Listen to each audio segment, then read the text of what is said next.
Біздің есте сақтау қабілетіміз бірден жаттап алмайды. Есте сақтау үшін бірнеше рет қайталап жаттаймыз. Бірақ жаттау үшін түсіну жеткілікті. Екі таңбалы санды бір таңбалы санға жазбаша көбейту алгоритмін есіңде жақсы сақтаған боларсың. Бүгін үш таңбалы санды бір таңбалы санға қалай көбейту керек екенін білесің. Сонымен көбейткіштерді бірінің астына бірін, ал бірліктерді бірліктердің астына жазамыз.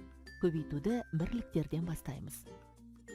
2-ні 3-ке көбейтеміз, 6 шығады. 6-ны бірліктердің астына жазамыз.